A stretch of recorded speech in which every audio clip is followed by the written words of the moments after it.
Are you ready? Yep. Good evening. This is the December 16th, 2020 meeting of the Laconia Conservation Commission. I'm Dean Anson. Deb Williams. Lisa Moran. Mike Foot. Stacy Susie. Ashley Ruprecht. And numerous guests. This is great.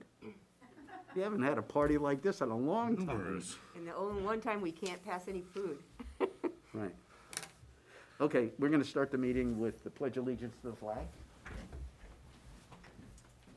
The Pledge of Allegiance to the flag of the United States of America and to the republic for which it stands, one nation, under God, indivisible, with liberty and justice for all. Okay, so in lieu of going through the agenda, we're going to switch and go to the Pearly Pond first, so that we don't hold everybody up. Excellent.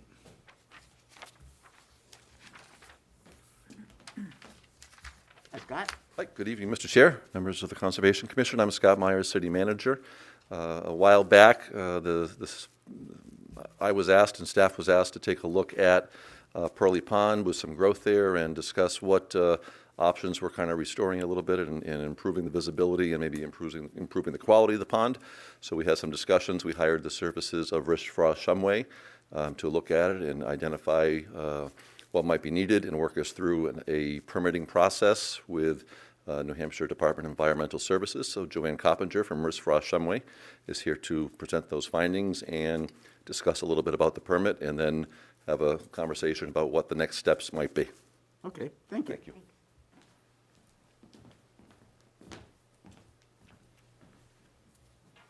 Hi. Hi.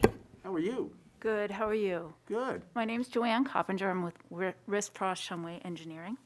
And we prepared a New Hampshire Department of Environmental Services wetlands permit for the city to remove woody growth from the shoreline of Pearly Pond. And after a lot of back and forth, the DES approved the permit. And the whole premise was to remove the button bush that is growing along the edge of the pond because it will grow up tall and obscure the view of the pond from the road. And while we were at it, Pearly Pond appears to be kind of, the silt gathering around the shoreline there is what prompted the growth of the button bush and created a good environment. So we proposed a treatment swale. It's just a grassed swale parallel to the road so that the road sand and runoff from the road does not enter the pond, just along that stretch of road right in front of the pond. So that was part of the proposal in addition to removing the button bush from the edges of the pond. So there are a lot of protocols that the contractor must adhere to regarding erosion control and keeping silt out of the pond during construction. But other than that, the permit was approved to install the swale and remove the button bush. It's supposed to be done during the dry season so that the pond level is low, and it preferably could be done in the dry completely without the contractor entering the wetland, the wetland, there's the edge of the pond, and then the wetland area actually extends a little beyond what is the water's edge. And Cindy Balsius of Stony Ridge Environmental went out and flagged that sort of wetland edge around the pond, and then it was surveyed in by Doucette Survey for the application. So that's all been laid out. It's on the plan. And the contractor really should have no problem following all that and adhering to the erosion control protocols, removing the button bush and constructing the swale. So I'm here to answer any questions you may have. I think you were sent the application in PDF format, and you've been able to view it. There are photos in there. I don't know if you've been able to go out there, but it's a fairly straightforward project. Thank you. Chair, Sure. I have a question. Is buttonbush an invasive? I'm curious. I just don't know. No, I think it's a native.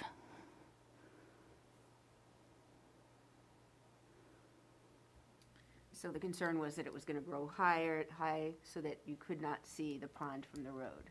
Is that the Yeah, idea? and it would fill in the pond. That's what the concern was, that it would just, over time, inundate the pond. Do you have any, It- go ahead, I sir. have a question. Isn't that the natural process of most ponds? Is eventually they fill? Yes and no. I mean, you look at lakes, like Lake Winnipesaukee, it's not filling in. So some ponds, I suppose, that could happen too. They could shrink over time. Would you not think that lakes and ponds are different by definition, Yes, but some ponds are more like lakes. but not Pearly Pond? I don't really know the history of Pearly Pond, so I can't really speak to that.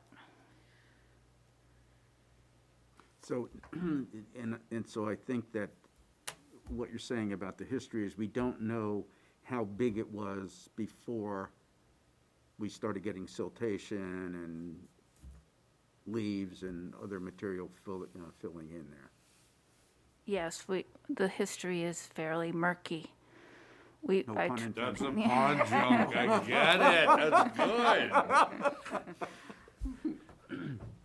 I'm sorry, Deb, you had a question. Yeah, well, do you have any plans to do any kind of dredging? The removal of the button bush is actually considered a dredge because even though it'll be done in the dry, it is in that wetland buffer, so it is jurisdictional wetlands. So if you remove material that's the roots, if you remove the roots of plants, it's considered a dredge because you're actually removing material from the wetland surface, below the surface of the wetland. You know, and some soil will come up with that. Right, but you're not proposing to dredge No. towards the middle of the pond or down near where that outflow is that goes under the road? No, because we wanted to keep it fairly simple and obtain the permit for what was the original intention, which was to remove the woody growth from the edges of the pond. And it looks like it's mainly on the road side and a little bit on the tree side. Correct? Is it the blue that you propose to remove? The blue would be the pond. No, the pond is in the middle. You've got, yeah, I don't know which. Yes, so that blue hatched mark, any woody growth within that, every single bush was not surveyed in, but they did survey in the edge of vegetation around the pond. So if there are any woody bushes in that area, they may be removed under this permit. So they're gonna go, that would be pretty close to the tree on the right side. Not really, no. Are there any pictures that show how far away the tree is? Yeah, right here. It's, I mean, when I think of a bulldozer going in there, that's pretty close. Or backhoe, whatever you're gonna use. Yeah, but, no, I'm gonna say, I don't know as there's any, woody growth right over near that tree. And if you look at photo number 4, you can see there's this reedy stuff. I don't think there's any woody growth along this edge. It's more over by the road. Well, you have the hatch marks that go, Yes, that's because I didn't survey in every bush and I wanted to be covered, but it's apparent from the pictures that there aren't any bushes over by the tree. I didn't just, excuse me, Mr. Chair. Lisa. I didn't discern exactly where the swale is going in. Okay. If you look at this plan, It's the green stripe across the top. Okay. And how far is that from the road? Let's see, I'm just trying to determine if it's in the right of way. Yes, it's in the right of way. And it's 1 inch equals 20.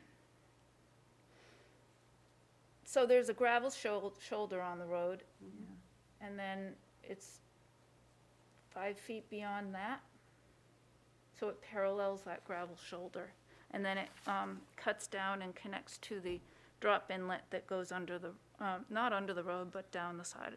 The drainage pipe goes down the side of the road. Can you hold that up again, please? Yes.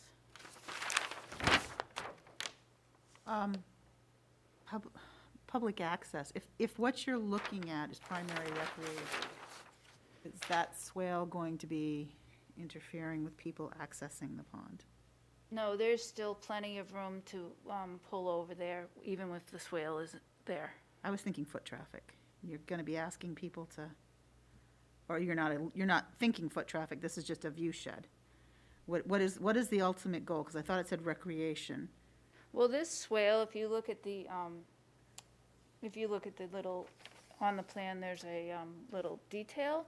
It's only a foot deep, if you look. Well, if it fills with sediment and other things, I was just, Yeah, you could easily traverse that on foot. Obviously, it's not ADA accessible, but, well, yeah, I'm just, I also have real concerns about removing root structure. Especially if you're not gonna be replacing it. I'm not gonna argue the height of button bush, because it is 12 to 15 feet, I think, is what it can get to. Excuse me, but I'm wondering about, if you're gonna rip that out, putting in other plant selections that that will develop a root system that won't reach that height, that will still provide that structure and filtration. Because grass is just, I'm sorry, they've got their role, but they're not gonna protect the pond the way. well, may I answer that or respond to that? Just, I did look at the rules regarding planting, and you can plant non-invasive plants to enhance wetlands using handheld, non-motorized tools. So if the city were inclined to take that on, you could put really any plants you want to go in there. Right, all along the edge, as close to the water as you want. You could plant plants in there. You're going in there with tools to rip stuff out. Can you plant things while you're doing that? I'm just saying, I just, if we're making one disturbance, let's not make two, is kind of what I was thinking. Well, I don't know as you would want to plant plants with a backhoe. No,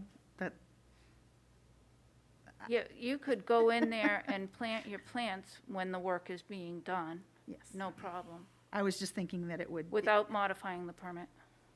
I'm just thinking that as a project, and rather than wait until we get a few good storms when there's no root systems in there, get as much as you can in place once you've done the damage, because it's gonna be damage, I'm sorry, it is, because you're gonna be ripping stuff out, and the soils are gonna be loose, and grasses just don't have the same, cattails will help you, but grasses just are not going to be providing you the same structure, integrity, and filtration that,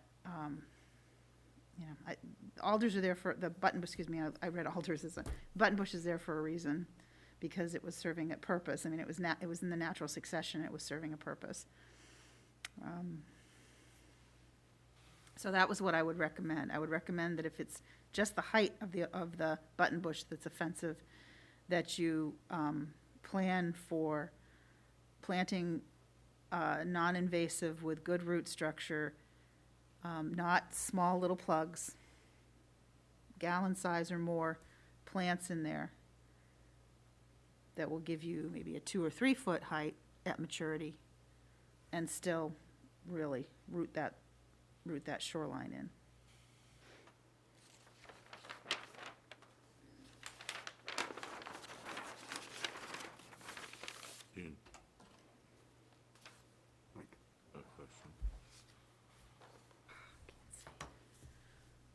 What level are we looking to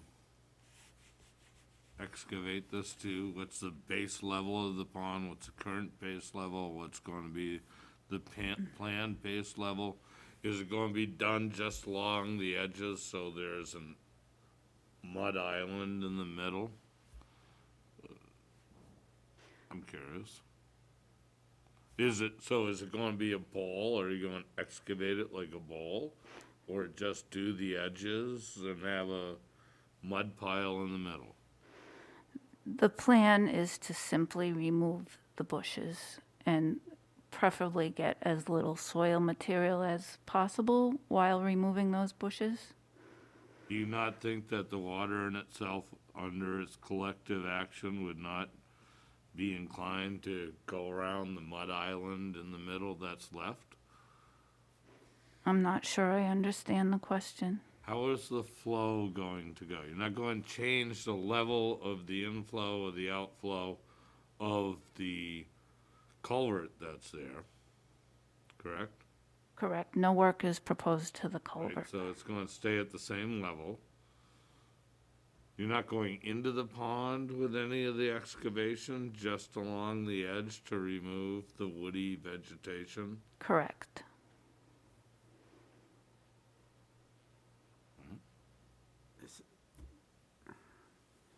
Joanne, do you know how deep the roots of the button bush go? I mean, are they 2 feet or, No, I don't know. okay.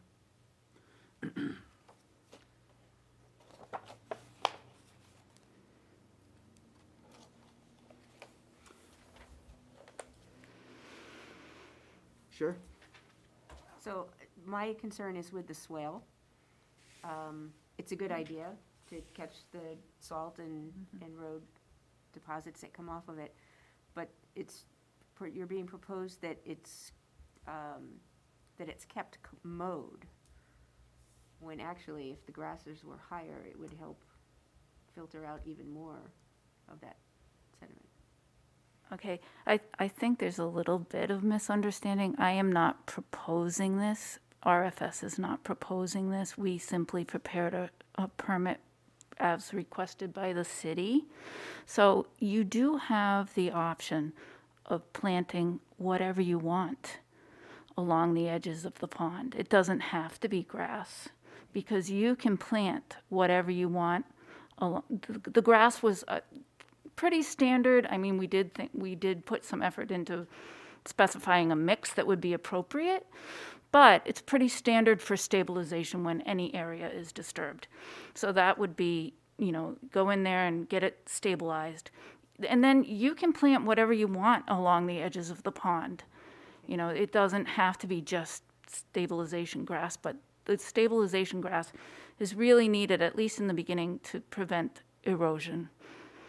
So you want to just get right in there and stabilize that loose soil, and then you can proceed from there with planting whatever the city would like. I think your point was that as a vegetative swale, it will not function if you mow it down to like an inch, because it's not filtering, it's not capturing. But that's not her proposal. She just, But you two are talking about two different Yeah, things, yeah, I think. that was, So we have 2 separate events. One is to put a swale in, and the other is to remove the vegetation, the woody vegetation. How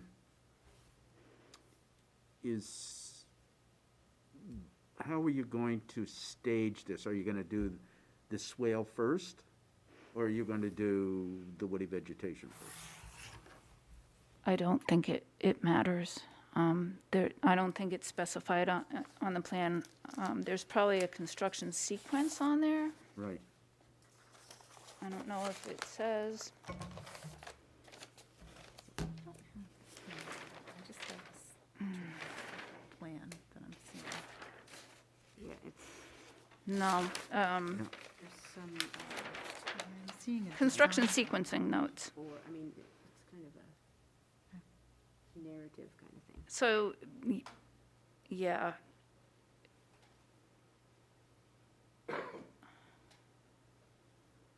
I guess if I was gonna sequence it, I would do the woody vegetation first, so that you don't damage the swale,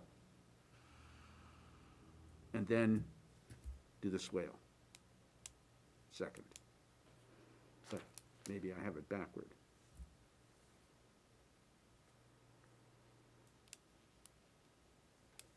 Yeah, it actually doesn't specify which should be done first, and that would be up to the contractor. The contractor is completely responsible for preventing erosion and sedimentation of the pond. So the contractor would have to decide the best method and sequence of things. I think you're right, though, Mr. Chair. I think your logic makes sense, that you're going to want to do your interior work first and then back out and do, so you're not running over the work you just did. Yeah. The other thing is, in the past, applicants have come in and they've had,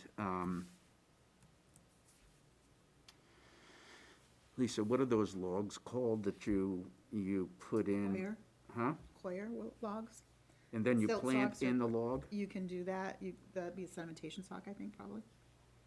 Yeah, so when, after you took out the woody vegetation, if you were to put those in and then plant in, because they're, and I don't know as much about it as Lisa does. Well, I think you could plant smaller plants. I think the general proposal that I've read and been adhered to is when you're doing larger plants, you probably wouldn't put plant into that sock, but you could plant smaller plants in that sock. When we did the Center Harbor Beach stabilization, we had done things like daylilies and things like that we had planted in, but the larger rooted plants did not go in that sock. Okay. So, do you understand? We're talking about a log, you know, it's silt socks, except it's,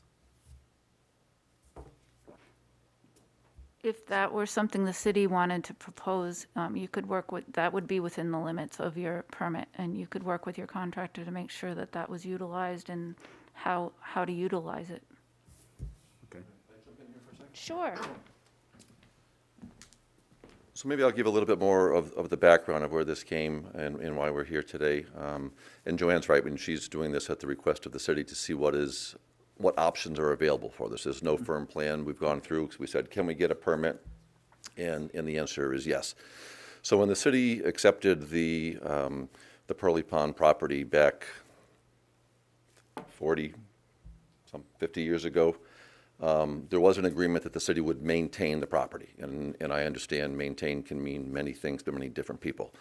Over the years, from what I've heard anecdotally, there used to be ice skating on there, and kids could, come right in and go down to the pond and utilize it and stuff. And that certainly wasn't the case in the condition it was in now. So members of the original family approached one of the city councilors and said, hey, this isn't where it's historically been. And I fully understand ponds evolve and go through cycles and all of that. I get that. So the idea was, how can we look to strike a balance of getting it to be a vista, maybe getting some corridors where there's some viewing going on there.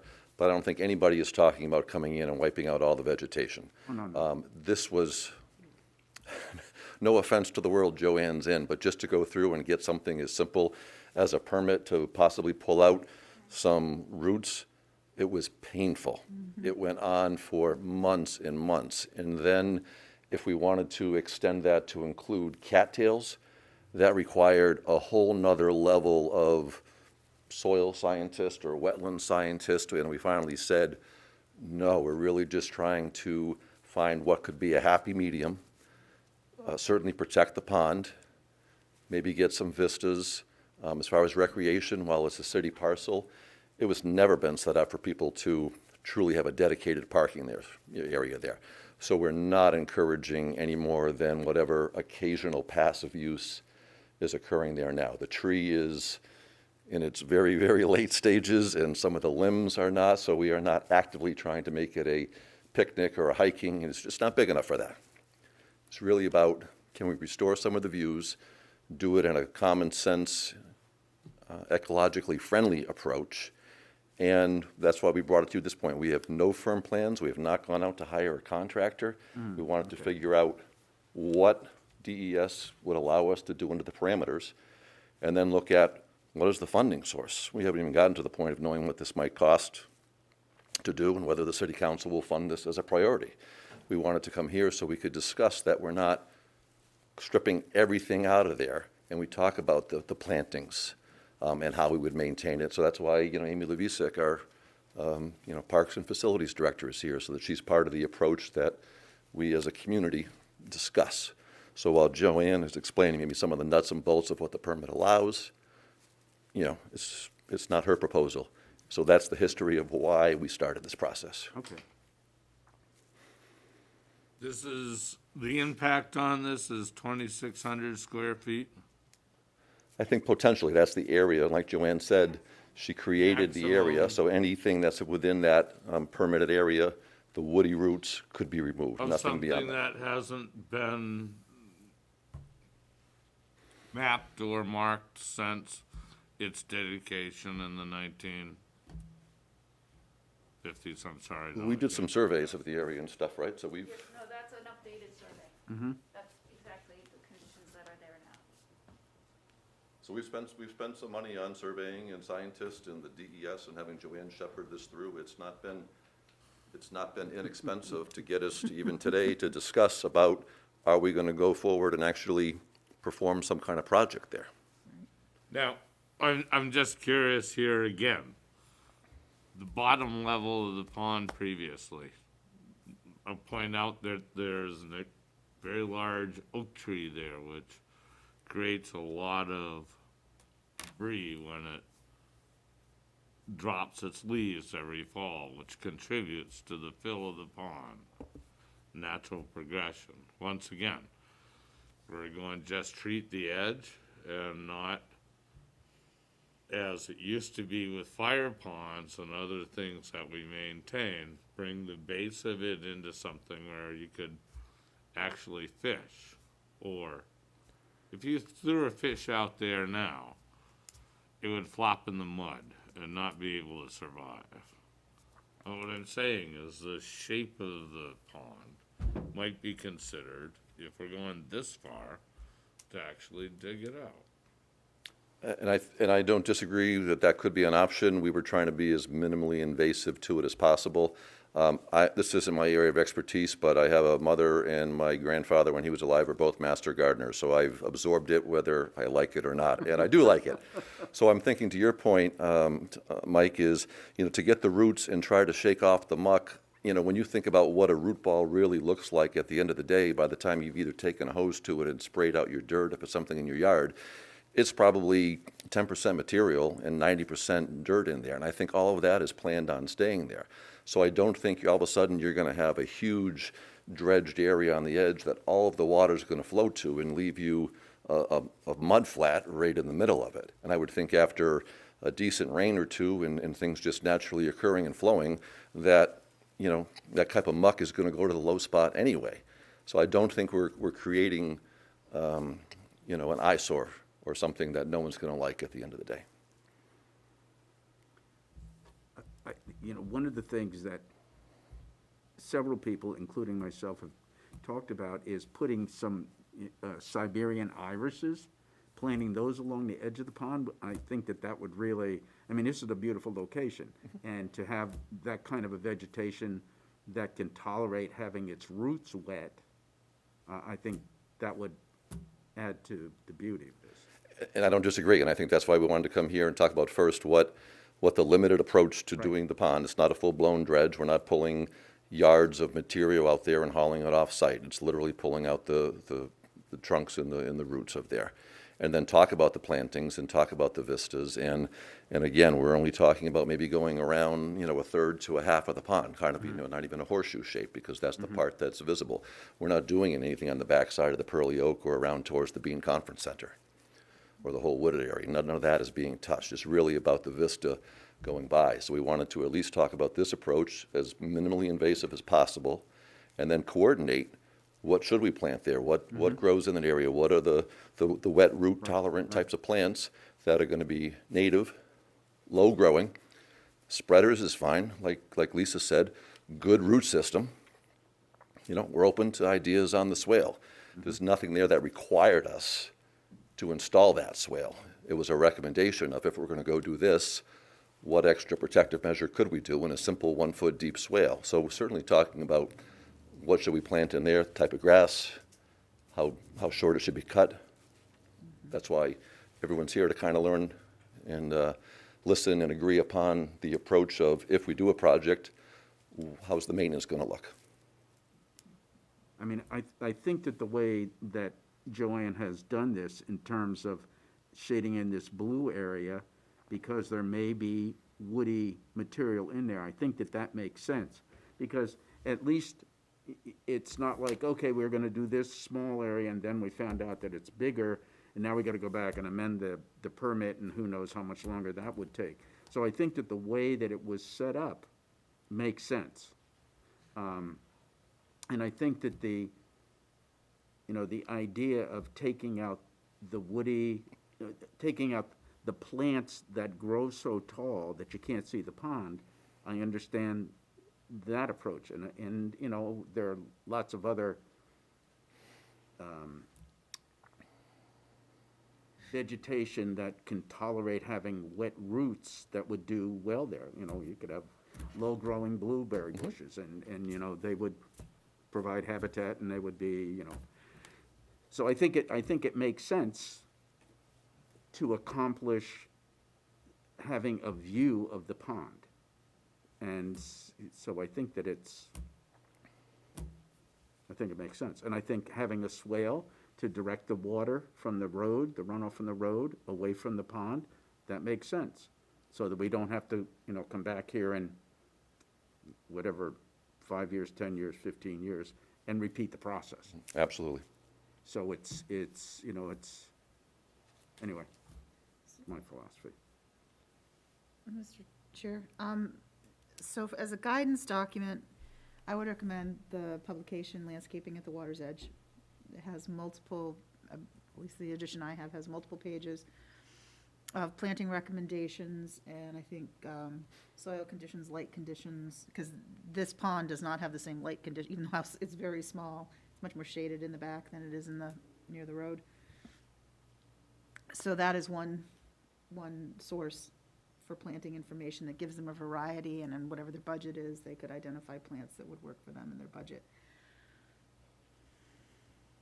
And I would say that this commission would be willing to help any way we can in selecting vegetation.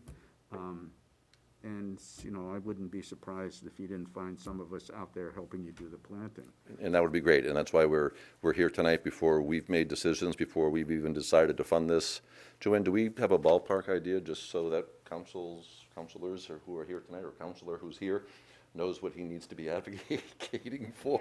We roughly came up with a figure of $20,000. Of how much? 20,000. So Okay. that's not, it's not inexpensive, especially in a budget of priorities in tough years for a number of reasons. So anyway, if, Is there any funding from the people who are requesting this to be able to help maintain this, or be able to bring up any extra monies to help maintain which has been so kindly gifted to the city of Laconia? Or are they willing to participate? I'm not opposed to making that ask. I mean, I'm trying to think of when this was transferred, and I don't have the deed in front of me, but I think it's been, Does it say 50-something? I mean, if they're going to come up and speak about it and understood. want it So done, I can, right, and then- I can tell you what we spent to date just to get here to talk Sure. about should we move forward, and I'm happy to make the ask that, okay, we've identified this is the approach. Is there anything that the heirs can do? And we've also spent some money on the Pearly Oak. I know it's a separate issue, but we've gone in, we've If they care that moved off. much, then certainly they'd be able to base their care in monetary value. I'm always looking for other sources of funding to handle some of our projects in the city, so. I bet. Can we speak to where the swale drains? I'm going to turn that back over to someone else. There's a drop inlet, and it goes into the closed drainage system that runs down Main Street. So, if you look here, the swale starts here and empties here into this, well, it's called, let's see. Flows back into the pond. No. It says concrete drainage structure, I think it's a drop inlet. I think it goes across the street. And then it goes into this catch basin and down the street. Separate from the outlet of the pond, Yeah, Will that, will, Same outlet. same outlet, all right. so it goes to a. Yeah, pitching. pond, Then there'd be a box at the outlet yeah, it's to the, catch any sediment or outflow. well, that was, to that point, I'm sorry, I know I'm interrupting you, it's but, okay.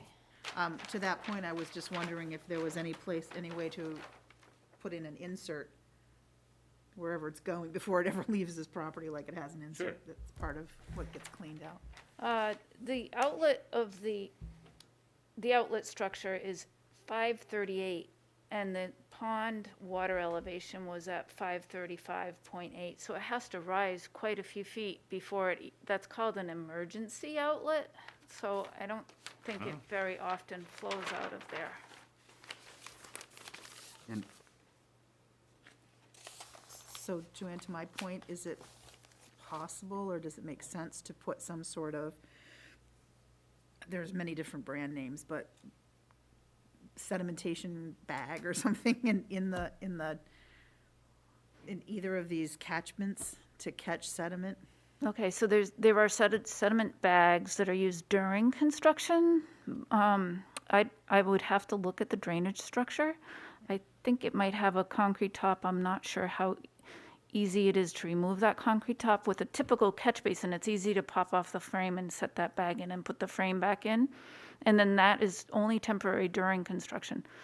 I don't know if it has a sump, but typically drainage structures have space at the bottom, and that's where your sediment settles. This goes into a catch basin, though. Typically, catch basins have sumps. So the drainage structures along that road should have sumps that are maintained and the sediment vacuumed out of them periodically. So it should be caught in that drainage system prior to wherever it empties out to, which I assume is the lake. I was just thinking, because those bags not only catch sediment, they also catch debris and stuff too, so I'm just, rather than having it travel down the system to the lake is kind of where I was thinking, but. Yeah, I don't know of a permanent solution like that. Typically, it's just the sump in the structure that Okay, is yeah, for sediment. I think Gunstock has, Gunstock has those in their catch basins, those fabric bags that catches the inverter or something, I forget what they call them. so, Joanne, Certainly itself with the outflow above the bottom level of the pond makes the pond itself already a rain garden or a catch basin, which of course leads to the sedimentation. But if you wanted something in front of that, something more circular inverter where the water comes into a point where it flows out. Yeah, because I thought there was I thought there was actually a flowage disconnect between this vegetative swale and the pond itself. So I was treating Yeah. the vegetative swale, not, I guess that's what I was trying to do. There you go. So if I understand this correctly. so I guess what I'm hearing is that if you could look at the drainage structure and see if there's a way to capture any sediment that's coming off the road, without it being, and come up with some design that is not gonna be an astronomical cost. Maybe that would be beneficial in terms of keeping the water flowing and not having that drainage structure get clogged. So if there's something that can be done at a reasonable cost without, that would be.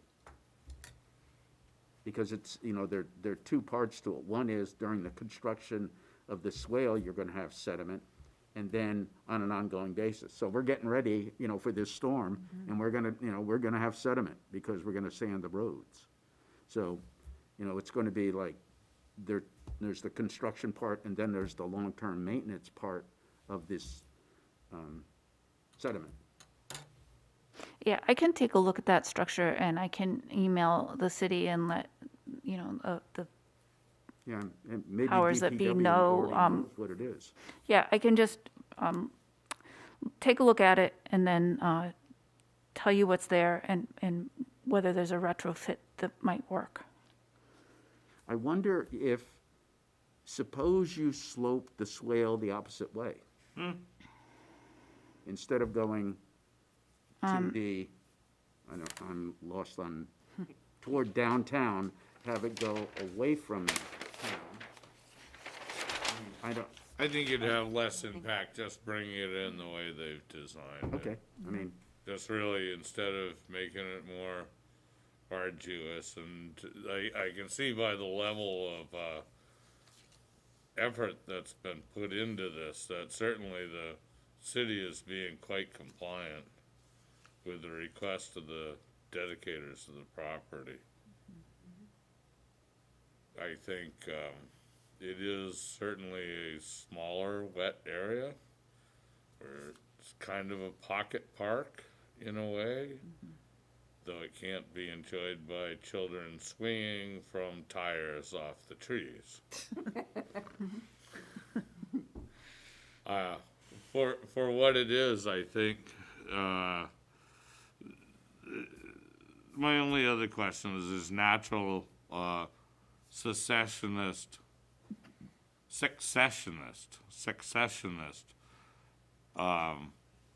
species that come on, like alders and stuff like that, naturally occurring around beaver ponds and everything.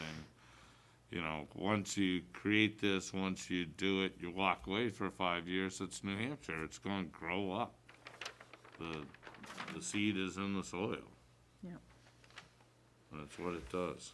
But other than that, Well, I have one other question. It talks about recreation, so creating breaks. It looked like that somebody was thinking about allowing fishing access or something like that, because it talks about recreation. And the way this vegetation is cut now is they've scalped it right down to the water's edge in a couple of places, and I assumed it was to allow people to access the pond. And if it's critical that people have to have access to the pond, there are ways to create openings that are angled at such a way that any sheet flow or whatever is going to get filtered by the plants that you have, and maybe where people enter is angled the opposite way. So I'm just trying to say, I think some consideration, if indeed something like that's going to happen and there's any access to the pond, that it be small breaks and they're angled a certain way. So, absolutely. Okay. So, to put it delicately, the city is not here asking your permission to do this, but the city is here asking for your input on the next step. Right, okay. And when it comes time to do, so this isn't going to happen, next month or whatever. It's going to happen in August, September of next year, because it's got to happen in the dry season. What we would be looking for is for you to engage and talk about what kind of plants to plant, where to plant them. If we create those alleys of views to do that kind of a thing, and also a maintenance plan that Amy's people can follow. We don't want the grass cut. It's not a golf course, so we don't want the grass at 1 inch or 2 inch, a 3 or 4 inch cut that's obviously going to grow in between cuts would be better than it's not a manicured lawn, it's more than that. So those kinds of things, and you have time to do that, because this is not going to happen soon. But we need to go out to bid and all those things, so it's not a matter of can dilly-dally till June or July to figure this out, but you got a couple of months easily to figure out what you might want to do, kind of a thing there. Okay. Well, So I don't think you may need to make a decision either tonight, just take it under advisement and then bring it up in subsequent meetings to come up with a plan, a vegetation plan and a maintenance plan type thing, I think, if that works. And we appreciate the fact that you've come and asked us to do this, because we do want to participate. And I think one of the things that would be important for us to know is what your schedule is. So if you're going to do this in July, August, September, when do you want some sort of a planting plan, and so that we can can meet your schedule? We don't want to hold you up, for sure. Absolutely can do that, and we can work with that, over the next few weeks, and then between me and Ashley, come back to you with a timeline of here's when we need to know X, and here's when we need to know Y, that kind of thing. In the meantime, before any work is done, Amy's folks will be out there periodically doing some mowing. We may want to give some direction as to how close to the pond to mow, how short to mow, those kinds of things. So that may be, step 1 or 1A, and then step 1B is plantings or something along those lines. But yeah, we can absolutely give you a timeline. It's not quick, but on the other hand, it's not, we can't dilly-dally. Right. I mean, there are 3 master gardeners on this commission, so we ought to be able to. And Lisa has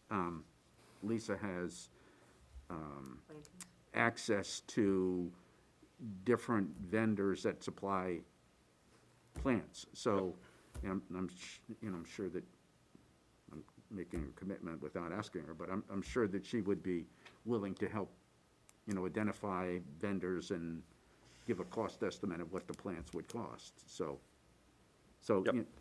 I think, to Amy, I thought that the Pearly Pond property this summer looked the best that it's looked in a long time. I thought that the way that it was cut and maintained, I thought it looked great. And I know that Mike and Ashley went out and removed garbage that was in the pond, and, and I certainly appreciate that, so. Does anybody have any Well, other questions? to Mr. Trefethen's comment, and I very much appreciate that.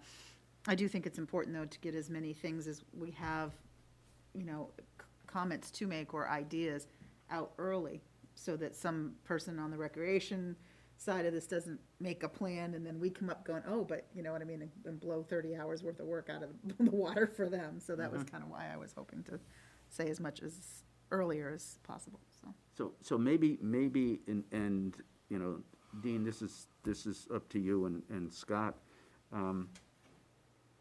If, I think the thing that would be the most helpful is for us to coordinate closely with Amy. And so, Amy has talents that we don't have. And if she, could come and we'd say, this is what we think, what do you think about this?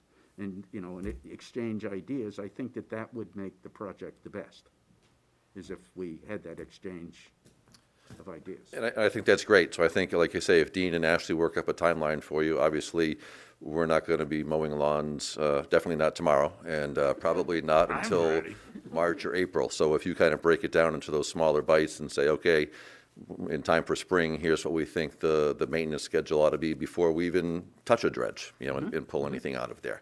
And take it by the approach. And we certainly welcome your input on the plantings and that type of stuff. Like Dean said, we're talking dry season. So, and I don't know if the funding is going to be there, if this is a priority until we get through budget season, and that's, July 1st, give or take. So I think it's not a rush you've got to do, but I think conceptually, I think if you as a commission say, we understand the approach, it's less invasive, it's not doing the cattails, we're going to be included, there's going to be the views and the access points and not just wide open, appropriate natural plantings will be there, a maintenance schedule for what happens on the grass. I think that's what we're really asking you to partner with us on this and get a plan that satisfies folks, get a great vista when they go by, and we get a healthy pond that's maintained in a proper manner. Right. I think, I got one. Did the donators have any sort of deed that guarantees their view? Yes. Something in It the, is in there. It's Yes. in here. I got it. All right. Yep. All right, I get it. Oh, yeah. All right. Picking up what you're putting down. Just a little bit of useful information is that the permit is good for 5 years. So if it were to not be budgeted this year, you have time. Oh, that's nice. I may not be good for 5 years. Hey, yeah, but, hey, no quitting until, I've heard this before. Hey, so one of the things that I do see here as a group discussion, and it brings to mind a well-worn joke at my house, is how deep is a frog pond? Knee deep, knee deep, knee deep. So here, we're looking at a total elevational change of the edge in the pond that they're working at 547. Their outflow is already at 538 as a total of it. And the whole base elevation that we're seeing the pond is 534 plus, actually 535 minus. So we're only working with a few feet of water here. This isn't like it's major flowage. And in that there, and the size of the impact they're taking, and the value to the community, I would support this type of thing, being what the expected outcome is. the question I have is, you know, there's really no room to park along North Main Street. Is there a possibility we can work some sort of an agreement with the Bean Conference Center that we could, you know, I mean, I don't think we're gonna have 25 cars there, but, you know, if we just use their parking lot, I mean, I think their parking lot is traditionally, well, not traditionally, their parking lot is only utilized when they have some event at the conference center. Is there, you know, perhaps we could work an arrangement with them so that people can park there and it would be safe for them to go from the parking lot to the pond and use that. I think if people are choosing to use that, they'll be creative and find their own way to get there anyway. And just thinking about on that, you got to then come out on Blueberry Lane unless you're asking people to traipse through the back of the woods there, and now you're stuck on the back side of the pond. And if we want them to come up Old North Main Street, we don't have a traditional sidewalk there. So now, I mean, I think, you know, if someone's going to find a way to get there, they're going to find a way to get there. Okay. I'm a big believer in doing it and asking for forgiveness later on, Okay. permission later. That always works. Can I add?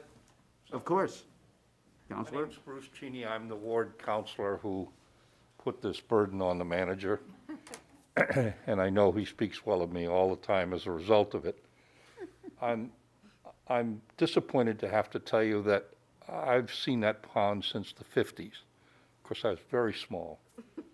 The family used to mow that down to the water's edge and maintain it like a garden or like a backyard. And for most of the last 50 years, the city has mowed it and kept it pretty close to the ground. People park on the edge there. There is room to park on the edge. Several of us have parked there as we've studied this.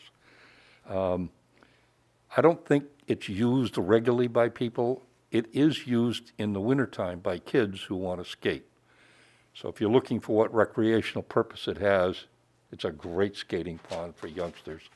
And certainly Blueberry Lane has its fair share of kids who need a place like that. And so I'm looking forward to your input.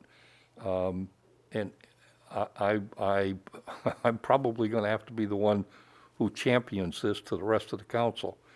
So if you don't see me after a period of time, you'll know I didn't do well. But I think this is important from a couple of standpoints. First of all, it's a nice little pond. But second of all, and just as important, the family donated it to the city with a condition that the city maintain it. They thought like they maintained it. That's not written that way, but that's what they anticipated. And I hope we can come close to, I don't mind seeing new vegetation around the edges or whatever, but keep in mind that mowing it, whether it's 2 inches or 4 inches is immaterial to me, but routinely mowing it and keeping it in a fashion that looks neat would be my idea. So whatever you can give us to make it look that way is what I'm hoping to get in the next month or two. Thanks. Well, I think with respect, Mr. Cheney, I think they've proven, I don't want to say well, scientifically, like, because I know, but that what the Pearlies were doing may aesthetically have pleased them. It was completely wrong for a water body. It's not the way you maintain a water body. Well, it's been there. I'm just saying, because we don't know, we don't know what the quality of the water was when they were doing that. That heats up, that allows, it just is it's a way to introduce a lot of nastiness into a water body that may look fine, but you can't let your dog drink from it. You don't want to touch it. It's gross. I mean, I grew up in the area too. I was born in 1960. My dad grew up here. I know a lot about it. Just, there's been a lot done in the region that it looked neat because my dad wanted it neat, and he did some pretty nasty things, and he realized later, I wish I hadn't done it.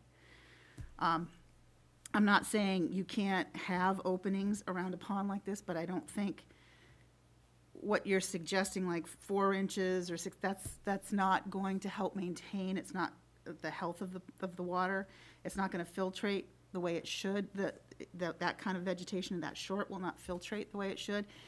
A lot of the reason why that pond is probably so shallow is because they did keep everything mowed right down. It's just, I appreciate why they did it, and I know that they did it with the best of intentions.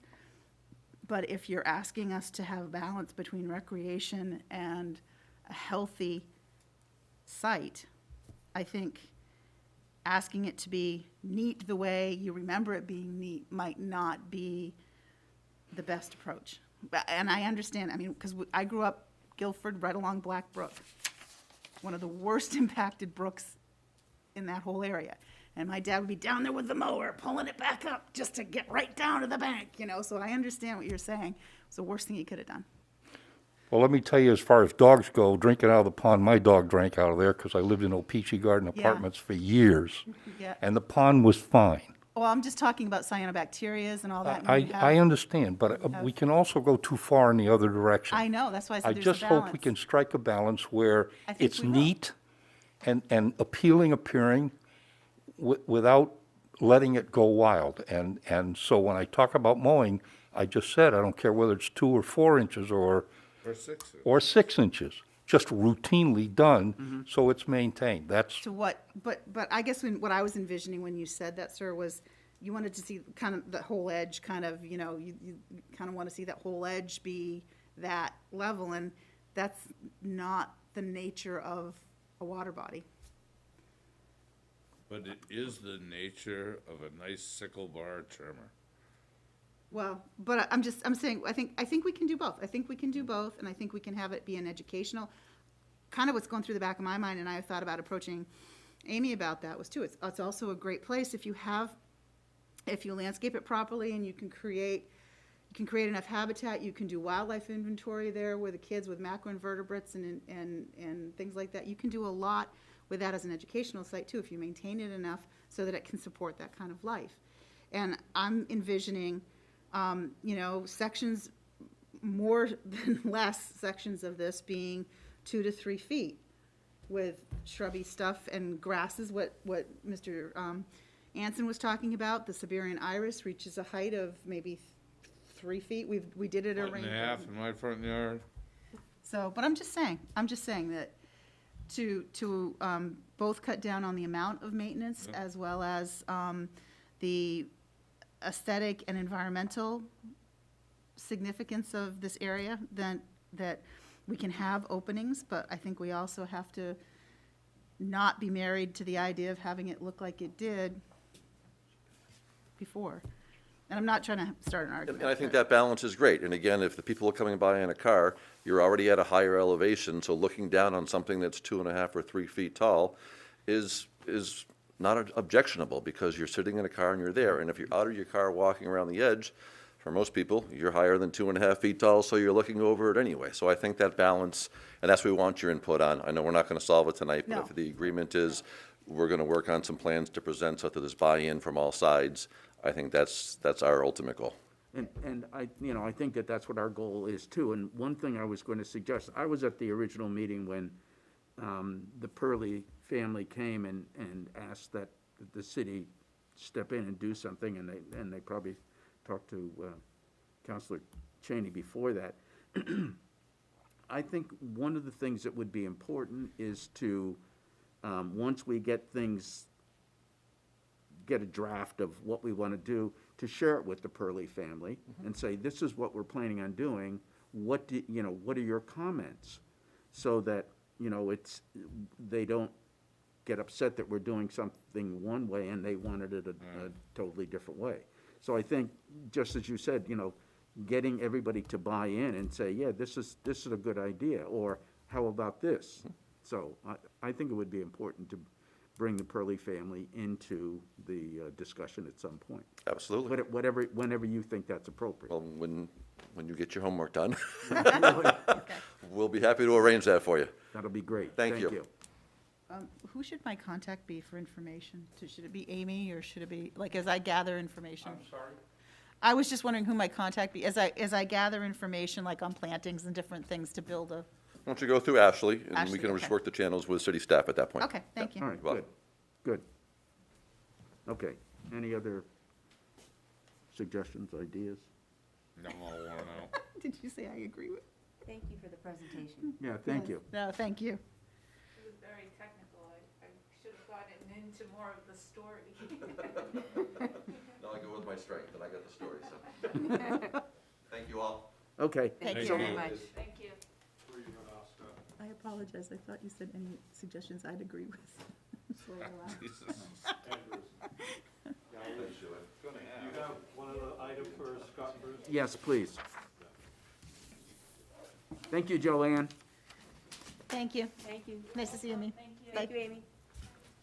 We saw the article in the paper asking for an organization, I don't know, Cooperation? a group to be put together to come up with greening of the city. Oh, yeah. And I had two thoughts. One is, would you be interested in delegating that to this commission to then report back to the city council? Or there are a couple or three of us that are interested in being on whatever group you put together to come up with ideas of how we could make the city green, whatever that means. Absolutely, and I think the council got the petition, just for a little background, from a local church with a number of signatures in, and had some objectives to be, maybe in city buildings, be carbon footprint neutral by a certain date and encourage things. So I think the council saw that as a big piece of something, and Councilor Cheney can certainly speak, and too big to take off in one bite. So what we're going to do is try to break it down into smaller bites. Maybe first of all, identify some of the projects that have already occurred that maybe the residents and the citizens aren't aware of, and certain things like energy audits that we do in the buildings and changing out ballast to more effective things.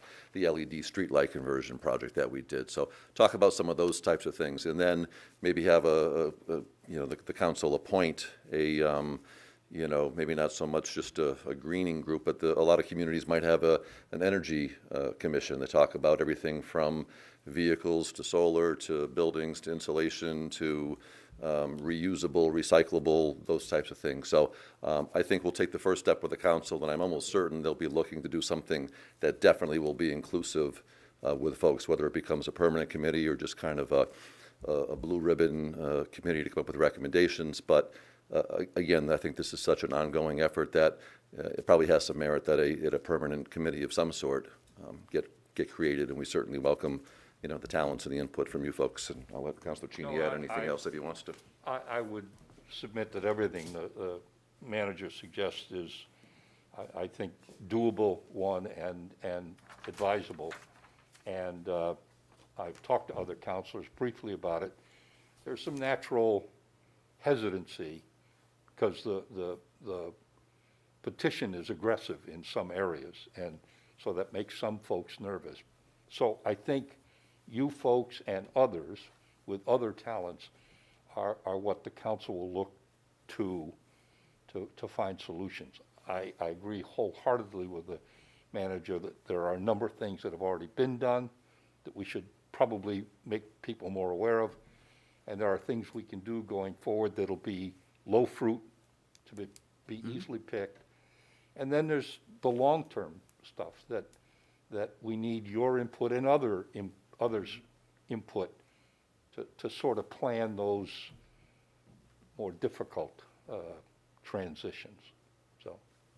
Okay. Thank you. And to that point, while people come forward with these ideas and they say, well, the city hasn't done this, or there's nothing being paid attention to there. And I will point out that we've had a uniquely aggressive turnover of people from new people coming in. So if they come in and they have talents and interest and skills and want to participate in this Conservation Commission or any of our other boards, then I certainly hope that instead of just throwing rocks from the side of the pond, that they get in and swim, as it were. There's no arguing with that, Mike. Yeah. And as I have to be very careful in saying this, I think the manager does a brilliant job of trying to get that freshness. And I think we accomplished, I've certainly been impressed in 2.5 years with what the city accomplishes. And I think Scott makes a real effort to keep things moving forward without making them unbalanced, for lack of a better term. There's a tightrope to walk. I mean, at the end of the day, Pearly Pond could be a dead swamp in a couple of years because we couldn't come up with the money. One of the miracles the man does is pay for things that I'm sitting there going, this will never happen. And then all of a sudden he finds a way. So, I mean, when he starts talking about leaving, get a nail and a hammer. Get his feet on the floor, because he, but I agree with every word. I really do. I think we're heading in that direction. I think there's a lot of good. Can we do more? Absolutely. But we've got people like the manager and others who are really trying to make it better. That's good. And I think, look, the fact that we're here talking about Pearly Pond tonight, 10 years ago, and some of you who've been here a while know, there wouldn't have been any discussion. It would have been done. And it had been done the way a person decided it should be done instead of seeking input. So, I mean, I think there's a lot of good things going on. And we need to compliment the manager and the mayor and a lot of other folks who've, And the city council? well, Hey, I concur, and it's true, though. In this community, instead of having people just say, what, you can do this or you can do that, the difference between pointing a finger and having something done, what goes in between that point and the accomplishment of the task is sometimes more vast than some people recognize. absolutely. Absolutely. It's easy to throw out and say, well, someone do that. Well, step on up. And keep in perspective, we're in one of the few cities in the state that is a 2% cap and still does all those things. Right.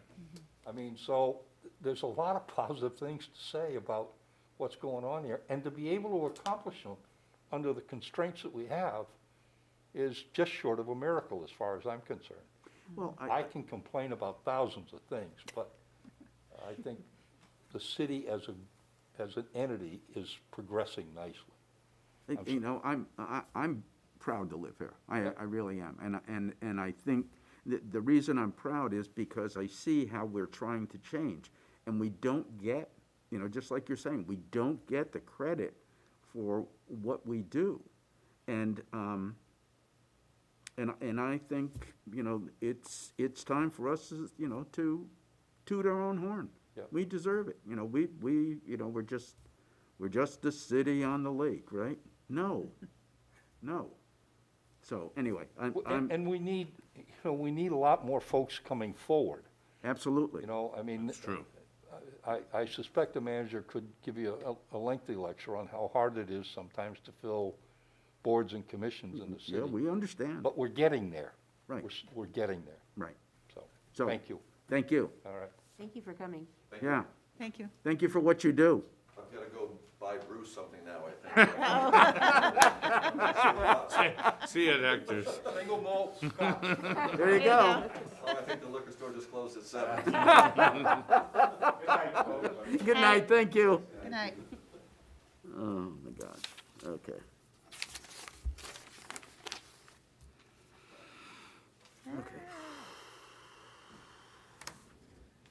Okay, so now we have to go back to the agenda, and we have the minutes from the November 18th meeting.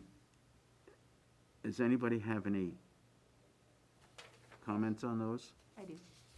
Okay. My name is Williams. In the roll call. What are you? You forgot the S. Oh. And then, what else did I see? I saw under,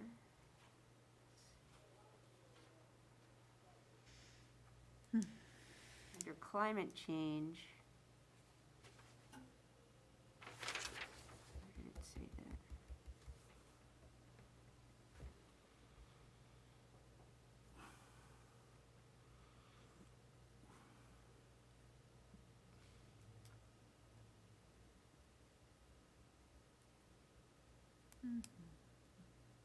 I don't know, there was one other that was a they instead of a there or something, I don't know.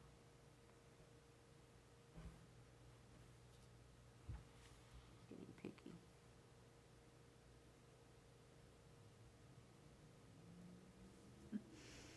After our discussion, I'm just reading. Al Moran recommended approaching Parks and Rec to see if there are areas where less groundskeeping maintenance could be done. Okay, I'm branded.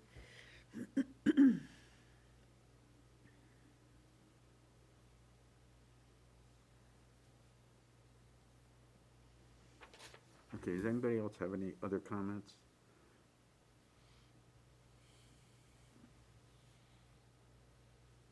You want me to add anything to that, Lisa? I just try to keep it super No, short and to the point. I was just but- reading it because Deb saying she thought there was something in Yeah. that paragraph, and I just thought that was rather, oops. So thank you for asking. I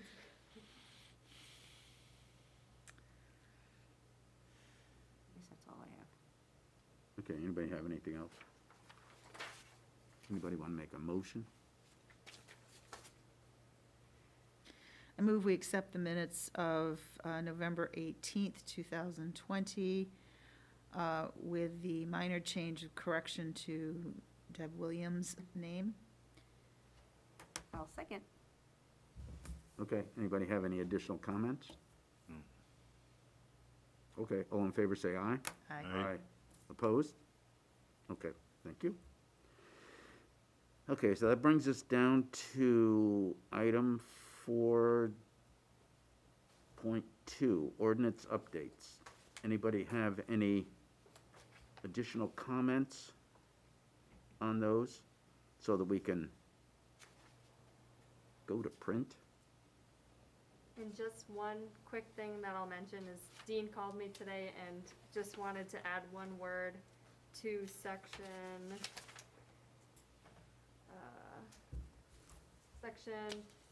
F? so we're under 235-19, section F, and then C, or no, sorry, D. He wanted to add the word topographical between existing and grade. So it now reads, no stumps can be removed, although they can be ground down to existing topographical grade. So that's in, I did add another version 9, but that is the only change from version 8.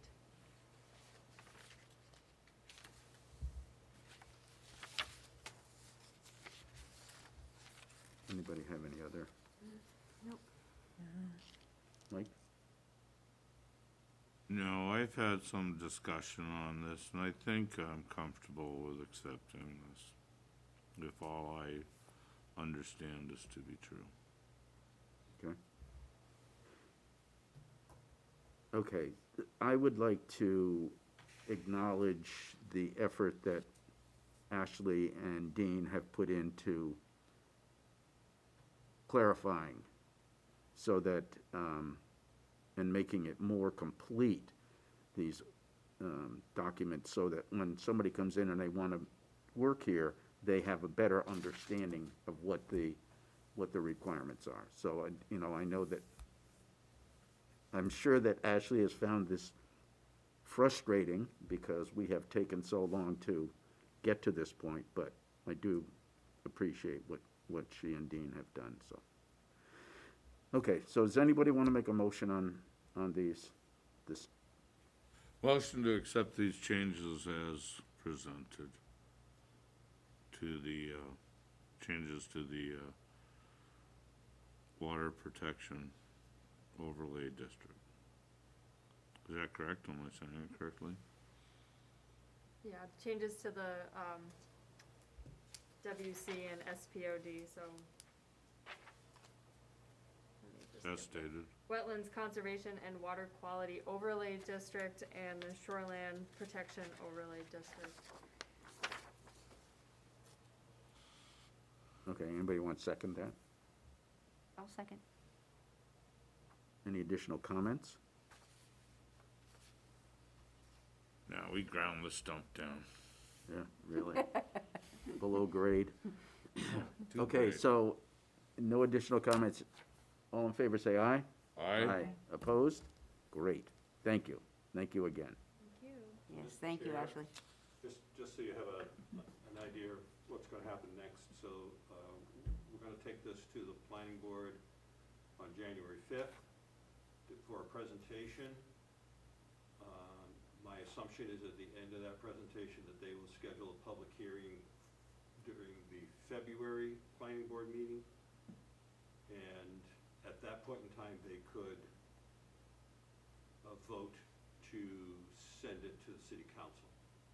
Or they may have further discussion or changes, and it may take multiple meetings. But in theory, we could do this in 2 meetings at the planning board level, and then it would be to the city council.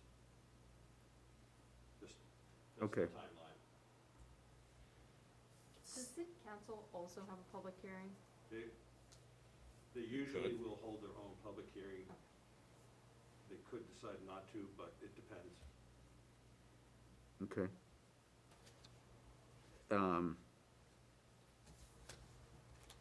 So, Stacy, if you think it would be beneficial for us to attend the planning board meeting?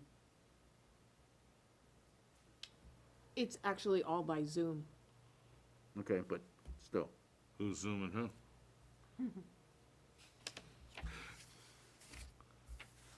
So if you think it's important for us to attend, I'm sure, well, I know I would attend, and maybe somebody else would too, so. Just let us know. I mean, we don't want to get in the way, but if we can help out, I think they might have questions on the wetland scientist. okay? So it wouldn't be a bad idea to Okay. be on hand to answer. Okay, so Right. at the January 5th meeting, Or the following one, depending on how it works. okay, Because sometimes it's just, will this idea be accepted? Yep, it's accepted, it's put on the agenda for the following month. Oh, So it okay. may not necessarily be, but I'm not positive. Okay, all right. So I'll be presenting January 5th. I'm gonna basically take the meat of this whole thing, put it on a PowerPoint with some pictures and really mull through it. Okay, great. But definitely not a bad idea to be available. Okay, okay. I'll be there. Okay, so we have, under 5, there were a couple of permit applications that came in that I reviewed and signed off on. What are they doing at Aqua Vista? Putting in boat ramps? No, The- boat lifts?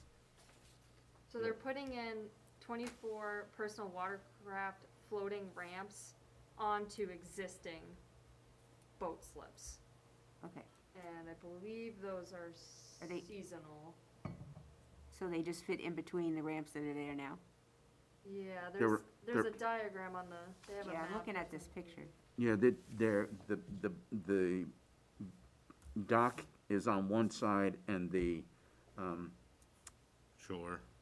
are on the other side of it, of that existing. So one's, it's like the spine, and on one side are the Yeah. docks, and on the other side. Okay. I thought it was a pretty good design. The 262 Shore Drive application is, it's a wetlands permit. It did not need Conservation Commission signature, but you do have 2 weeks from the time that city clerk signed it. If you want to provide any comments, it's a proposal to install a 550 square foot perched beach, 1 foot back from the high water mark with a set of 5-foot wide steps to access the lake. Install no more than 10 cubic yards of clean beach sand with a depth of no more than 6 inches. Total impact area of 670 square feet. It's, So if you do want to comment, I did send it out, but I figured tonight would be a good opportunity as well. well, I guess I just noted that it was replacing an existing beach, so it's an improvement. Yeah, yep, it is replacing an existing natural beach.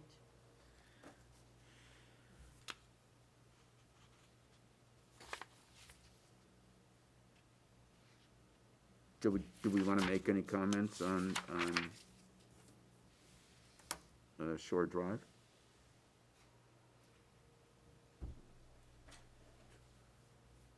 It looks fine.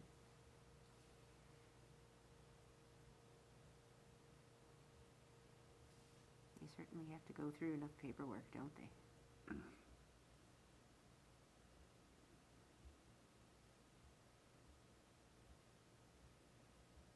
Does anybody have any comments on Shore Drive?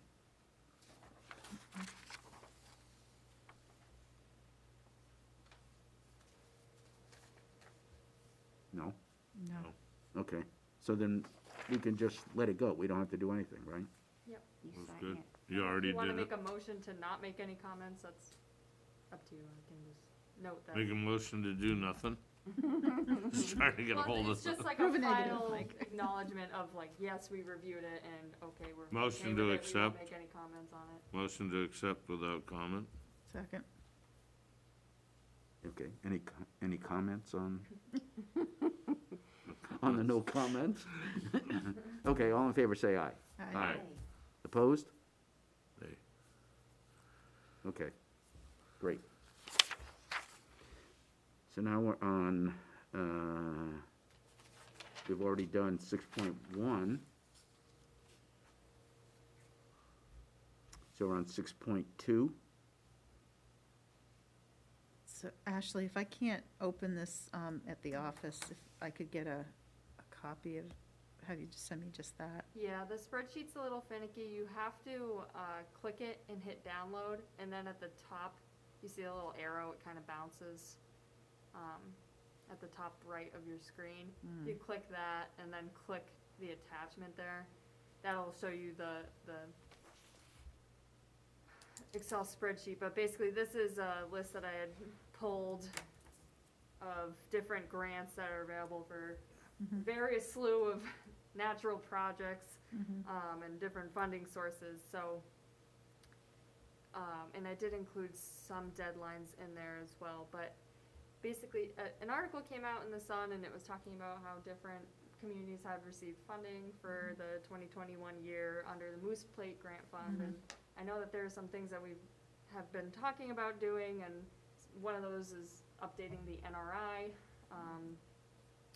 and I did look into that. There have been communities that have received around $5,000 for getting their NRIs done, so that is something that I'm going to be working towards this coming year for the 2022 year for updating the NRI and getting a funding source. So the submittal will be due in September for me to apply for that grant. And if there's any other projects, I mean, it ranges from trail maintenance or just funding, water sampling, the local water source grant, if we needed more money for doing VRAP, or the Lay Lakes program sampling that we do on Paugus Bay. These are opportunities that we could pursue. If we could buy a boat. We have nowhere to put it. We'd find a place. We get a boat, we'll find a place to put it. We'd find a place. You can put it in my I'll sell backyard. you a boat, don't you worry.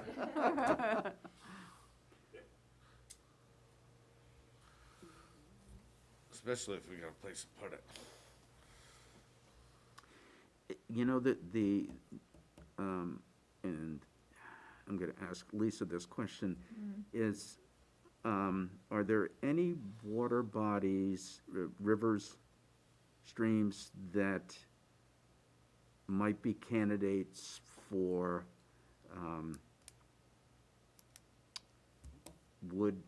woody material to be installed? Well, yeah, I mean, I can send you the list that Ben Nugent suggested based on, well, because we were making the criteria Eastern Brook Drought, but yes, they came up, so I can send you that list. Because that may be something we want to take a look at and see if there's, you know, I noticed that on Black Brook, between the bridge over Union Avenue and Spinnaker Yacht Club, nature has taken its course with a tree, and there is woody material in the, and I guess I would have asked nature to move it a little bit further toward the bridge, but, you know, she didn't ask, so. But anyway, okay, and if you could send that, it would be great. Okay. Thanks.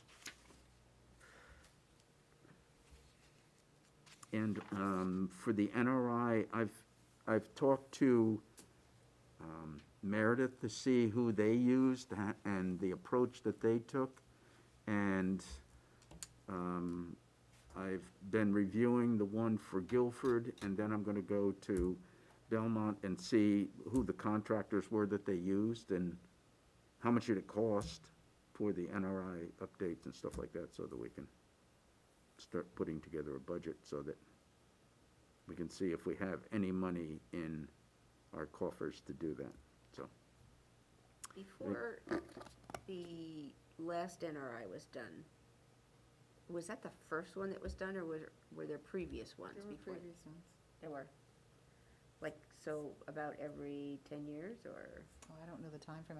I just remember those consultants were talking about yeah, so I don't remember. And it looks to me like what Meredith did and what Guilford did is, you know, we're on track. I think Guilford's was 2011. That's when their last one was done. And Meredith is about the same, so I think ours was done in 2009, so it would make sense that we start looking to update it and maybe take a different approach than we took the last time. But, you know, I don't want to talk about that now. We'll talk about it when I get some more information together, Yeah, I have to go in a second. so. Thanks. Okay, so, so everybody can get home safely. Okay, so now, Stacy, what do we need to know about the planning board, what you guys have been doing? The Western Terrace property was approved. And the Hilliard Road, I believe you guys had some talk over the septic system.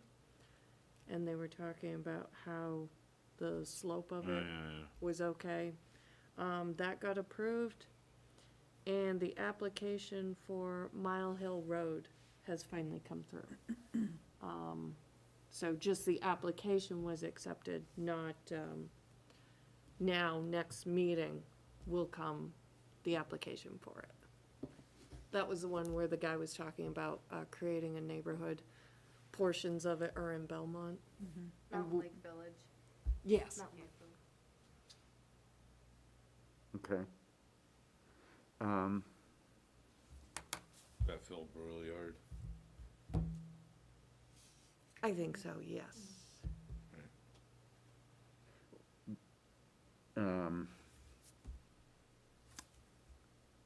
I went to the LRPC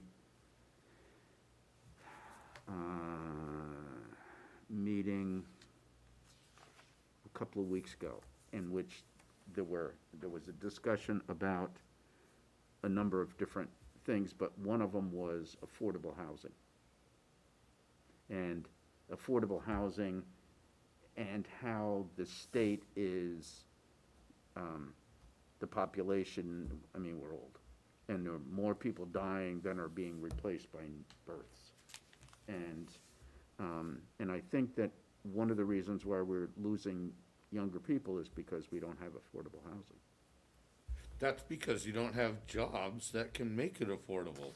Because it takes $17.38 per hour to live inside $1,000 unsubsidized apartment in the city of Laconia. And uniquely enough, they do not have those jobs here. So if you work at any of the businesses that like to make it so that people have to get subsidies to stay inside, then we're continually dragged into a downward spiral of what is called affordable housing, but you have to address it with affordable jobs. And so in some ways, I would not want Laconia to become a repository of small houses or tiny homes or some other substandard developments. It costs so much per building to live, and you have to pay to live inside. So it's either the people need to rise up and have more money, housing prices have to come down. You can't have the state or the county continue to subsidize the housing, and it has to come to a balance. Truly, the reason they can't succeed is it takes 2 jobs to make $17.30 an hour here. And it's a shame. There you go, I'll stop. But it's a reality. So instead of creating something where the government has to subsidize more affordable housing, maybe here in the situation we have to look at what it is for society to rise up.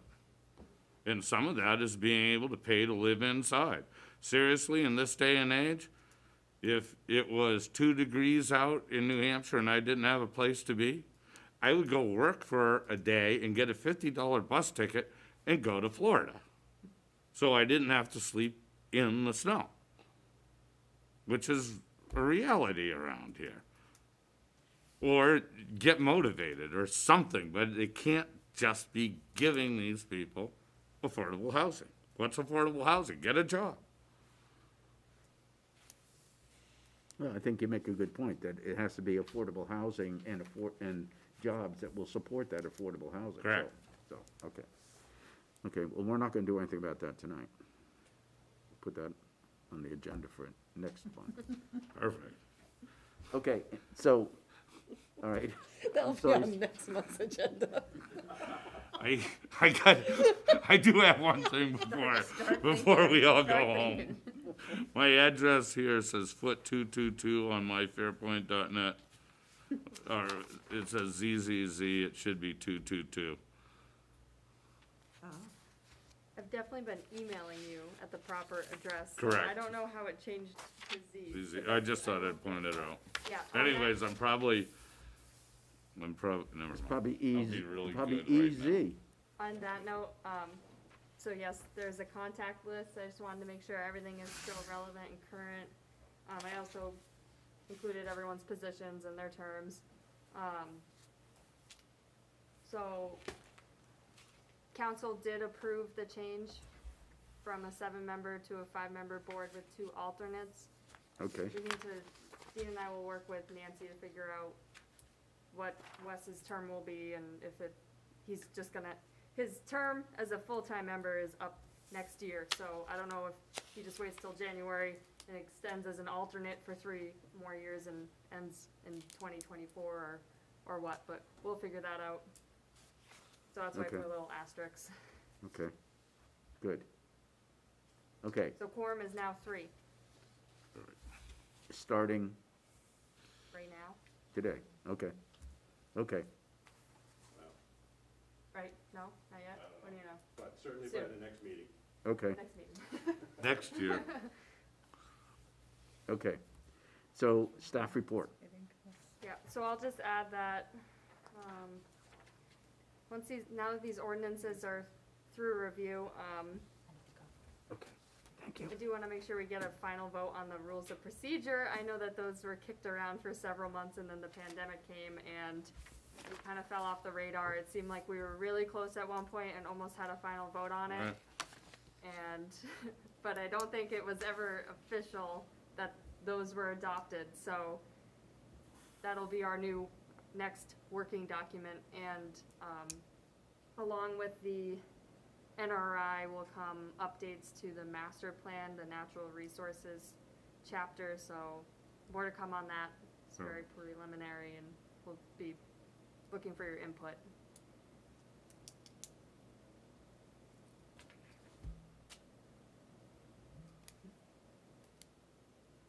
That's it? Okay. Anybody have anything else? motion to adjourn? Okay, A second. okay, all in favor, say aye. Aye. Aye, oh, I'm sorry, anybody have any comments? Okay. Thank you. Thank you. All right, so what's the latest guesstimate?